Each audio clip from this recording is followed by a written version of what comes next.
Let's go over the future of the Star Wars franchise when it comes to the Obi Wan Kenobi Star Wars movie. This is mcgregor here. If you guys are new to the channel, do make sure to subscribe to see future Star Wars content.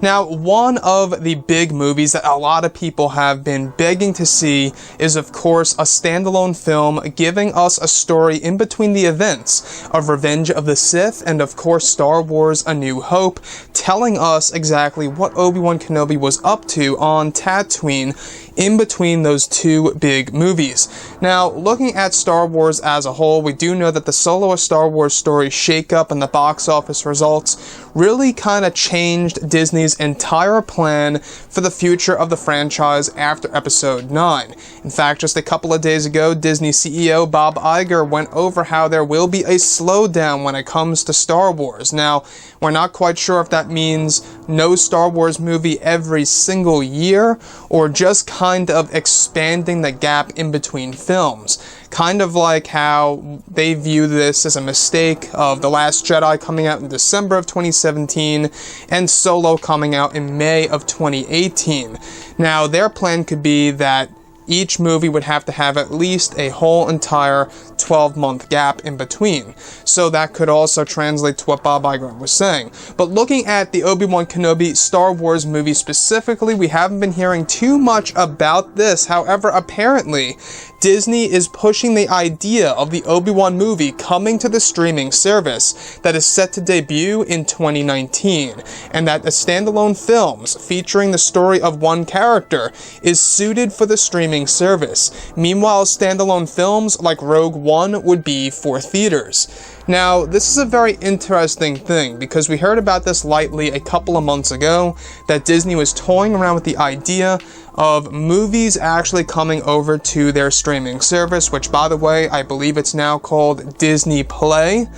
So that'll be the name of their service that will come out in fall of 2019, which will ultimately give us Star Wars The Clone Wars, a new Star Wars animated movie apparently, and quite possibly even the Obi Wan Kenobi Star Wars film. Now, in my opinion, honestly, Disney doesn't need to do this as long as they listen and give the fans what they want, which would be a standalone film based on one character. I think could do fine as long as you give the fans what they want, create a very interesting story, and just listen to what people are saying. I think that as long as Disney does that, a lot of people would go ahead and see these films in theaters. And that brings me to this. I'm not quite sure if movies for the streaming service is a good idea, because when I want to actually see a Star Wars movie, I want to go to the theater. I want to experience the energy that a lot of people are giving out.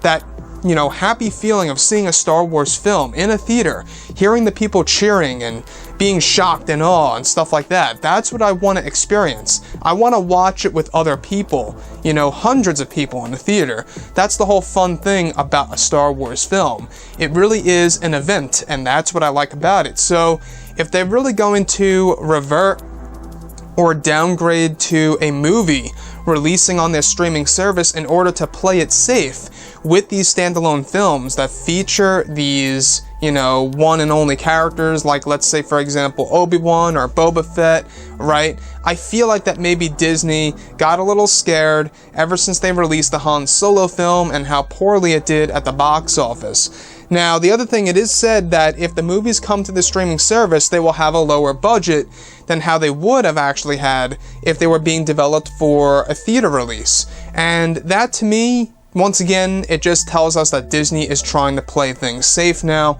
ever since the Solo box office results.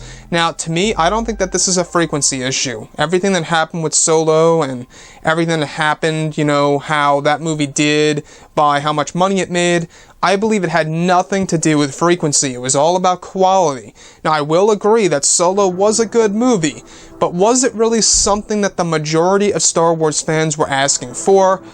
That's a big question for sure. I'm not really quite sure. I know a lot of people that I know weren't asking for a Han Solo film, and that they would have, you know, rather to see, like, let's say, for example, a movie about Obi-Wan, or a movie that had to do with Jedi or Force stuff. Something around those lines. Now, the other thing here is this, is that I think that if they're going to develop an Obi-Wan movie, you have to have Ewan McGregor, and so far there's no word of Ewan's involvement in this project, and we're not even quite sure as to when the Obi-Wan movie would even drop on Disney Play, if it actually does indeed happen.